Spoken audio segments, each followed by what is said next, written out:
ಆತ್ಮೀಯರೇ ನಮಸ್ಕಾರ, ಹೇಗಿದ್ದೀರಿ? ಪ್ರಥಮ ಚುಂಬನಂ ದಂತಭಗ್ನಂ ಅಂತ ಒಂದು ಗಾದೆ ಮಾತಿದೆ. ಬಹುಶಃ ಬಿಜೆಪಿ ಜೆಡಿಎಸ್ನ ಮೈತ್ರಿಕೂಟ ಮೊಟ್ಟ ಮೊದಲ ಚುನಾವಣೆಯನ್ನ ಒಟ್ಟಿಗೆ ಎದುರಿಸಿದ್ರು. ಯಾವುದು? MLC ಚುನಾವಣೆ, ಟೀಚರ್ಸ್ ಕಾನ್ಸ್ಟಿಟ್ಯೂನ್ಸಿ ಅಂದ್ರೆ ಶಿಕ್ಷಕರ ಕ್ಷೇತ್ರದ್ದು. ಜೆಡಿಎಸ್ ಹಾಗೂ ಬಿಜೆಪಿ ಮೈತ್ರಿಕೂಟದ ಅಭ್ಯರ್ಥಿಯಾಗಿ AP ರಂಗನಾಥ್ ಅವರು, ಒಂದು ರೀತಿ ಮಾಜಿ ಪ್ರಧಾನಮಂತ್ರಿ ದೇವೇಗೌಡರ ಬಲಗೈ ಭಂಟ, ಆ ರೀತಿ ಇರುವಂಥವ್ರು. ಅವರು ವಕೀಲರು, ತುಂಬ ಸೀನಿಯರ್. ಅವರು ಮೈತ್ರಿಕೂಟದ ಅಭ್ಯರ್ಥಿ. ಇನ್ನೊಂದು ಕಡೆ ಕಾಂಗ್ರೆಸ್ನಿಂದ ಪುಟ್ಟಣ್ಣ ಕ್ಯಾಂಡಿಡೇಟ್ ಕಳೆದ ವಿಧಾನಸಭಾ ಚುನಾವಣೆಯ ಸಂದರ್ಭದಲ್ಲಿ ಬಿಜೆಪಿಯನ್ನು ತೊರೆದು, ಆಗ ಬಿಜೆಪಿಯಿಂದ ಇದೇ ಟೀಚರ್ಸ್ ಕಾನ್ಸ್ಟಿಟ್ಯೂನ್ಸಿಯಿಂದ ಅವರೇ ವಿನ್ ಆಗಿದ್ರು. ಪುಟ್ಟಣ್ಣ ಬಿಜೆಪಿ ಕ್ಯಾಂಡಿಡೇಟ್ ಆಗಿ ನೋಡಿ, ಅವರು ಎಲ್ಲ ಪಕ್ಷಗಳಿಂದನೂ ವಿನ್ ಆಗಿದ್ದಾರೆ. JDS ಇಂದನೂ ಕೂಡ ಇದೇ ಕಾನ್ಸ್ಟಿಟ್ಯೂನ್ಸಿಯಲ್ಲಿ ವಿನ್ ಆಗಿ MLC ಆಗಿದ್ದಾರೆ, ಬಿಜೆಪಿಯಿಂದಲೂ ಗೆದ್ದು MLC ಆಗಿದ್ದಾರೆ, ಕಾಂಗ್ರೆಸ್ನಿಂದಲೂ ಗೆದ್ದು MLC ಆಗಿದ್ದಾರೆ. ಅವರು ಲಾಸ್ಟ್ ಅಸೆಂಬ್ಲಿ ಎಲೆಕ್ಷನ್ ಟೈಮಲ್ಲಿ ರಾಜಾಜಿನಗರದ ಕ್ಯಾಂಡಿಡೇಟ್ ಆಗೋ ಸಲುವಾಗಿ ಕಾಂಗ್ರೆಸ್ನ ಟಿಕೆಟ್ ಕನ್ಫರ್ಮ್ ಆದ ನಂತರ MLC ಸ್ಥಾನಕ್ಕೆ ರಾಜೀನಾಮೆ ಕೊಟ್ಟರು, ಹೋಗಿ ಎಲೆಕ್ಷನ್ಗೆ ನಿಂತ್ಕೊಂಡ್ರು. ಆದರೆ MLA ಎಲೆಕ್ಷನ್ ಸೋತರು. ಸೊ ಬೈ ಎಲೆಕ್ಷನ್ ಬಂತು. ಈ ಹಿಂದೆ ಯಾವ AP ರಂಗನಾಥ್ ಅವರು JDS ಕ್ಯಾಂಡಿಡೇಟ್ ಇದ್ರು, ಅವರ ವಿರುದ್ಧ ಇದೇ ಪುಟ್ಟಣ್ಣ ಗೆದ್ದಿದ್ರಲ್ಲ, ಈ ಬಾರಿ ಒನ್ಸ್ ಅಗೈನ್ ಅದೇ ಪುಟ್ಟಣ್ಣ ಕಾಂಗ್ರೆಸ್ನಿಂದ ಬಿಜೆಪಿ ಹಾಗೂ JDSನ ಮೈತ್ರಿಕೂಟದ ಅಭ್ಯರ್ಥಿ AP ರಂಗನಾಥ್ ಅವ್ರನ್ನ ಸೋಲಿಸಿದ್ದಾರೆ. ಹಾಗೂ ಪುಟ್ಟಣ್ಣ ಮತ್ತೊಮ್ಮೆ ಈ ಟೀಚರ್ಸ್ ಕಾನ್ಸ್ಟಿಟ್ಯೂನ್ಸಿಯಲ್ಲಿ, ಈ ಟೀಚರ್ಸ್ ಕಾನ್ಸ್ಟಿಟ್ಯೂನ್ಸಿ ಯಾವ್ಯಾವ್ದು ಬರುತ್ತೆ ಅಂದರೆ ನೋಡಿ, ಬೆಂಗಳೂರು ಸಿಟಿ ಬರುತ್ತೆ, ಬೆಂಗಳೂರು ರೂರಲ್ ಬರುತ್ತೆ, ಹಾಗೆ ನಿಮಗೆ ರಾಮನಗರ ಇದರ ವ್ಯಾಪ್ತಿಗೆ ಬರುತ್ತೆ. ಈ ಭಾಗದಲ್ಲಿರುವಂತಹ ಶಿಕ್ಷಕರು ಇದರಲ್ಲಿ ಮತದಾನ ಮಾಡಲಿಕ್ಕೆ ಅರ್ಹರಾಗಿರ್ತಾರೆ. ಮೊನ್ನೆ 17ನೇ ತಾರೀಕು ಎಲೆಕ್ಷನ್ ಆಗಿತ್ತು. ಈ ಸತಿ ಯಾವ ಲೆವೆಲ್ಗೆ ಎಲೆಕ್ಷನ್ ಆಯಿತು ಅಂದರೆ 86.38% ವೋಟಿಂಗ್ ಆಗಿದ್ದು, 86.38% ವೋಟಿಂಗ್ ಆಗಿದ್ದು. ಅದು ಎಲ್ಲೆಲ್ಲಿ ಅಂತ ಕೂಡ ನಿಮಗೆ ನಾನು ಡಿವಿಷನ್ ವೈಸ್ ಹೇಳ್ತಾ ಹೋಗ್ತೀನಿ. ಯಾಕಂದರೆ ಇಷ್ಟೊಂದು ಗರಿಷ್ಠ ಪ್ರಮಾಣದ ಮತದಾನ ಯಾವ್ಯಾವ ಡಿವಿಷನ್ಲಿ ಹೇಗಾಯಿತು ಅನ್ನೋದು ಕೂಡ ಹೇಳ್ತೀನಿ. ಹಾಗೆ ಪುಟ್ಟಣ್ಣ ಹೇಗೆ ಗೆದ್ರು, ಯಾಕೆ ಮೈತ್ರಿಕೂಟದ ಅಭ್ಯರ್ಥಿ ಸೋತರು, ಯಾಕೆ ಬಿಜೆಪಿ ಹಾಗೂ JDSನ ಮೈತ್ರಿಕೂಟ ಈಗ ಮುಖಭಂಗವನ್ನು ಎದುರಿಸಬೇಕಾಗಿ ಬಂದಿದೆ ಅನ್ನೋದನ್ನ ಕೂಡ ನಾನು ಈ ವಿಡಿಯೋದಲ್ಲಿ ವಿಶ್ಲೇಷಣೆ ಮಾಡ್ತೀನಿ. ನೋಡಿ, ಮೊದಲನೇದಾಗಿ ನಾನು ಇದನ್ನ ರಾಜಕೀಯ ವಿಶ್ಲೇಷಣೆಯನ್ನೇ ನಿಮ್ಮ ಮುಂದೆ ಇಡ್ತೇನೆ. ಬಿಜೆಪಿ ಹಾಗೂ JDSನ ಮೈತ್ರಿಕೂಟ ಲೋಕಸಭಾ ಚುನಾವಣೆಯ ದೃಷ್ಟಿಯಿಂದ ಮಾಡ್ಕೊಂಡಿದ್ದಾರೆ. ಬಹಳ ದೊಡ್ಡ ನಿರೀಕ್ಷೆ ಇದೆ. ಒಂದು ಕಡೆ ವಿಜಯೇಂದ್ರ ರಾಜ್ಯಾಧ್ಯಕ್ಷರಾಗಿದ್ದಾರೆ. ವಿಜಯೇಂದ್ರ ರಾಜ್ಯಾಧ್ಯಕ್ಷರಾದ ನಂತರ ಮೊಟ್ಟ ಮೊದಲ ಚುನಾವಣೆ ಇದು. ಆ ಕಡೆ ಕುಮಾರಸ್ವಾಮಿ ಅವರು ಹೈಕಮಾಂಡ್, ಬಿಜೆಪಿ ಹೈಕಮಾಂಡ್ ಲೆವೆಲ್ಗೆ ಹೋಗಿ ಈ ಟಿಕೆಟನ್ನು ತಗೊಂಬಂದು AP ರಂಗನಾಥ್ ಅವ್ರನ್ನ ಕ್ಯಾಂಡಿಡೇಟ್ ಮಾಡಿದ್ರು. ಆದರೆ ಒಂದು ಕಡೆ ಕುಮಾರಸ್ವಾಮಿ, ಇನ್ನೊಂದು ಕಡೆ ವಿಜಯೇಂದ್ರ, ಇಬ್ಬರ ಪ್ರಯತ್ನಕ್ಕೂ ಕೂಡ ಯಾವುದೇ ಫಲ ಸಿಕ್ಕಿಲ್ಲ.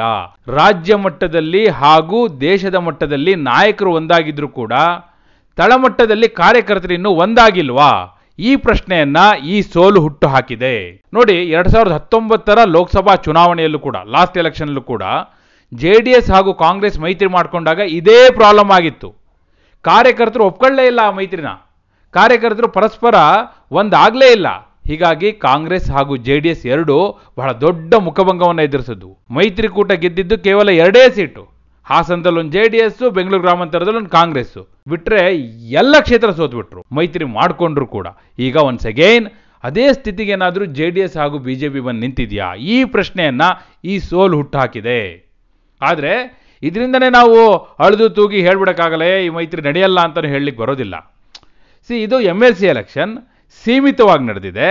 ಕೇವಲ ಒಂದು ಜಿಲ್ಲೆಯ ಅಕ್ಕಪಕ್ಕದ ಸ್ಥಳಗಳು ಅಷ್ಟಕ್ಕೆ ಮಾತ್ರ ಸೀಮಿತವಾಗಿ ನಡೆದಿದೆ. ಮತ್ತು ವೋಟರ್ಸ್ ಯಾರು ನೋಡಿ, ಕೇವಲ ಟೀಚರ್ಸ್ ಮಾತ್ರ. ಅದರಲ್ಲೂ ನಿಮಗೆ ಗೊತ್ತಿರಲಿ, ಪುಟ್ಟಣ್ಣ ಅವರು ಈ ಟೀಚರ್ಸ್ ಕಾನ್ಸ್ಟಿಟ್ಯೂನ್ಸಿ ಮೇಲೆ ಬಹಳ ದೊಡ್ಡ ಹೋಲ್ಡನ್ನು ಇಟ್ಕೊಂಡಿದ್ದಾರೆ.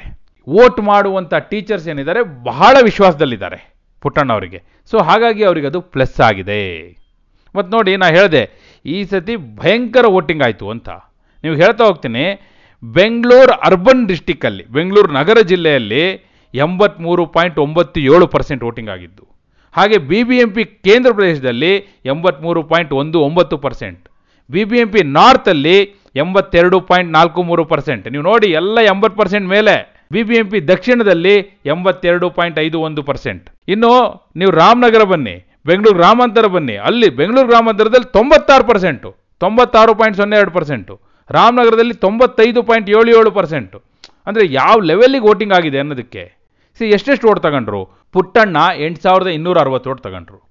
AP ರಂಗನಾಥ್ 6753 ಓಟ್ ತಗೊಂಡ್ರು. ಇನ್ನು ರಿಜೆಕ್ಟ್ ಆಗಿದ್ದೆ 1239 ಓಟು.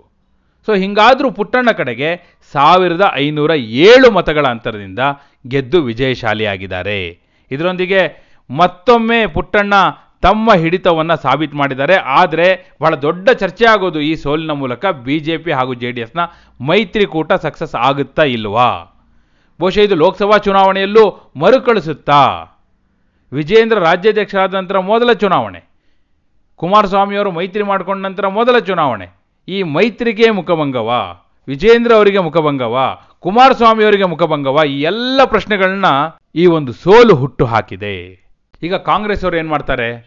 ಇದನ್ನೇ ಪ್ರಚಾರ ಮಾಡ್ಕೊಂಡು ಹೋಗ್ತಾರೆ. ಆಗಲೇ ಸಿದ್ದರಾಮಯ್ಯವರು ಹೇಳಾಯಿತು ನೋಡಿ, ಜನ ಉತ್ತರ ಕೊಟ್ಟಿದ್ದಾರೆ, BJP JDS ಮೈತ್ರಿಯನ್ನು ಜನ ಒಪ್ಕೊಂಡಿಲ್ಲ, ಅವರ ಕಾರ್ಯಕರ್ತರೇ ಒಪ್ಕೊಂಡಿಲ್ಲ, ಕೇವಲ ನಾಯಕರ ನಡುವೆ ಆಗಿರುವಂಥ ಮೈತ್ರಿ ಇದು ಅಂತಲೇ ಆಲ್ರೆಡಿ CM ಸಿದ್ದರಾಮಯ್ಯನವರು ಸ್ಟೇಟ್ಮೆಂಟ್ ಮಾಡಾಯಿತು. ಇನ್ನು ಶುರು ಆಗುತ್ತೆ. ಇದೊಂದು ಅವರಿಗೆ ಅಸ್ತ್ರ, ಪ್ರಚಾರದ ಅಸ್ತ್ರ. ಡೆಫಿನೆಟ್ಲಿ ಲೋಕಸಭಾ ಚುನಾವಣೆ ಕಣ್ಣೆದುರುಗಡೆ ಇರೋದ್ರಿಂದ ಸದ್ಯ ಅವರು ಇದನ್ನೇ ಹೇಳ್ಕೊಂಡು ಓಡಾಡ್ತಾರೆ. ಇದಕ್ಕೆ BJP ಉತ್ತರ ಕೊಡ್ಲಿಕ್ಕೂ ಆಗೋದಿಲ್ಲ, JDS ಉತ್ತರ ಕೊಡ್ಲಿಕ್ಕೂ ಆಗೋದಿಲ್ಲ. ಸಹಜವಾಗಿ ಆಪಾದನೆಗಳು ನಡೆಯುತ್ತೆ. ದುಡ್ಡು ಹಂಚಿದ್ದಾರೆ, ಅಕ್ರಮವಾಗಿ ಗೆದ್ದಿದ್ದಾರೆ ಅಂಥೇಳಿ ಚುನಾವಣೆಯಲ್ಲಿ ನಡೆಯೋದು ಅದೇ, ಆನಂತರ ಆಪಾದನೆ ಬರೋದು ಅದೇ. ಬಹುಶಃ ಈ ರಿಸಲ್ಟ್ನ ಹಿನ್ನೆಲೆಯಲ್ಲೂ ಕೂಡ ಆ ರೀತಿಯ ಆಪಾದನೆಗಳು ಸಹಜವಾಗಿ ಬರ್ಬೋದು. ಆದರೆ ಒಂದಂತೂ ನಿಜ, JDS ಹಾಗೂ BJP ಮೈತ್ರಿಕೂಟಕ್ಕೆ ಕರ್ನಾಟಕದ ಮಟ್ಟಿಗೆ ಇದೊಂದು ಎಚ್ಚರಿಕೆಯ ಕರೆಗಂಟೆ. ಅದರಲ್ಲೂ ಕ್ಯಾಂಡಿಡೇಟ್ ಡಿಸಿಷನ್ಲಿ ತುಂಬ ಎಚ್ಚರಿಕೆಯನ್ನು ವಹಿಸಬೇಕು ಅನ್ನೋದನ್ನ ಈ ಫಲಿತಾಂಶ ಸಾರಿ ಹೇಳ್ತಾ ಇದೆ. ನಿಮ್ಮ ಪ್ರಕಾರ BJP ಹಾಗೂ JDS ಮೈತ್ರಿಕೂಟವನ್ನ ಜನ ಒಪ್ತಾರಾ ಇಲ್ವಾ? BJP ಹಾಗೂ JDS ಮೈತ್ರಿಕೂಟ ಲೋಕಸಭಾ ಚುನಾವಣೆಯಲ್ಲೂ ಕೂಡ ಇಂಥದ್ದೇ ಸೋಲನ್ನ ಕಾಣುತ್ತಾ? ನೀವೇನು ಹೇಳ್ತೀರಿ?